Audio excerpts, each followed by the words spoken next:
Conexão Brasil. Oferecimento Sindicato dos Professores da UFMG. Bem-vindos a mais um programa. E o nosso tema de hoje é um tema extremamente interessante. 50 anos do golpe militar de 1964 foi um acontecimento político que mudou a história do nosso país e as consequências perduram até hoje. E o nosso convidado é professor da Universidade Federal de Minas Gerais, de História Econômica, um estudioso dessa área e também uma testemunha viva dessa história como estudante, como professor e agora também como pesquisador. Nós vamos fazer exatamente um balanço explicativo desse movimento. São 50 anos, 21 anos de ditadura e 29 anos de democracia que a gente espera que fique para sempre, né? Porque as consequências negativas do golpe e da ditadura são ainda sensíveis e muito presentes na nossa sociedade. Professor, bem-vindo, é um prazer tê-lo aqui novamente para discutir um tema tão relevante. Que balanço nós podemos fazer desse golpe de Estado de 1964? A historiografia e a revisão das fontes se completaram nesse ciclo de 50 anos, professor?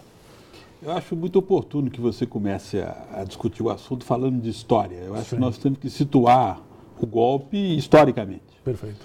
A história é sempre fundamental para entender processos sociais, sobretudo um processo complexo como é este, né, do golpe, da ditadura militar e os seus desdobramentos.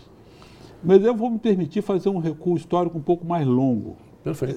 Eu acho que a gente tem que pensar o golpe como um capítulo de uma história que se repetiu mais de uma vez na história brasileira. Sim. Em que sentido? No sentido de que nós tivemos, em 64, um processo que já tinha ocorrido antes, ocorreu mais de uma vez até. Sim.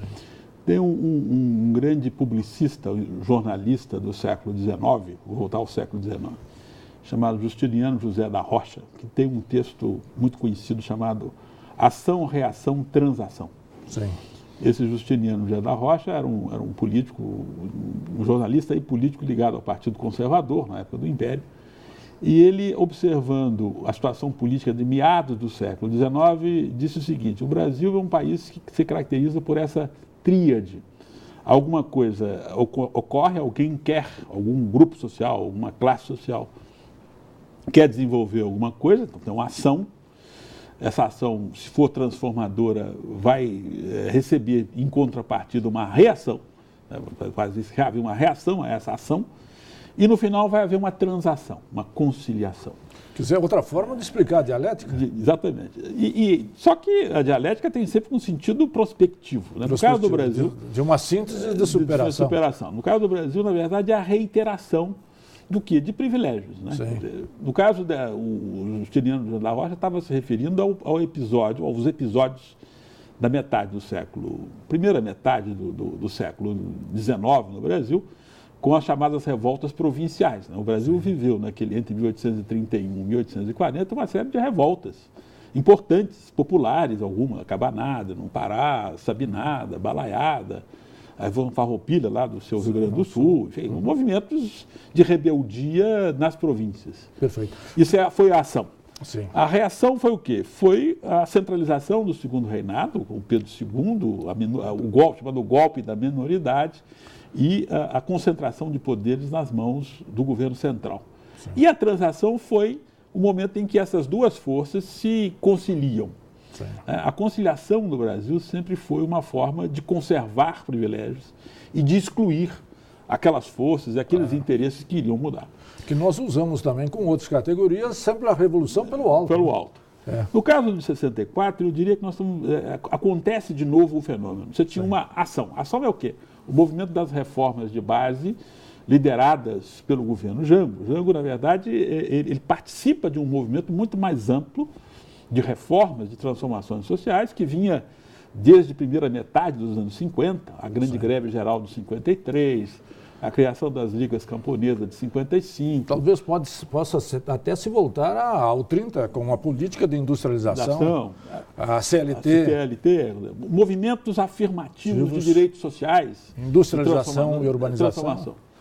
Isso é a ação. A reação é exatamente 64. Claro. Quer dizer, na perspectiva de quem estava dando o golpe, quem fez o golpe, tentava-se de travar o movimento de demandas, de aspirações populares e sociais, legítimas, todas elas, eu diria, e que o golpe militar vem sustar, né, vem interromper.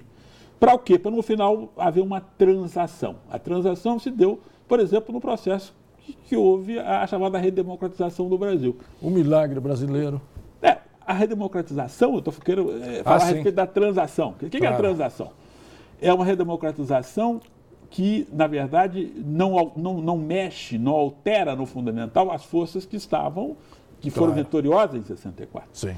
E agora, com diversas consequências políticas importantes. Por exemplo, agora se fala na Comissão da Verdade. Sim. Os crimes praticados naquele período são um tabu, não pode se revelar os nomes daqueles que praticaram crimes contra pessoas presas pelo Estado, torturadas e mortas. Enfim, esse tipo de situação, onde não se quer a verdade, onde se camufla, onde se esconde, em nome de uma conciliação, de uma espécie de anistia mútua e recíproca, acaba sendo mais uma das manifestações desse tipo de situação especificamente brasileira, que é a dificuldade do Brasil de tomar posições, de tomar decisões que implicam em mudanças mais profundas, né?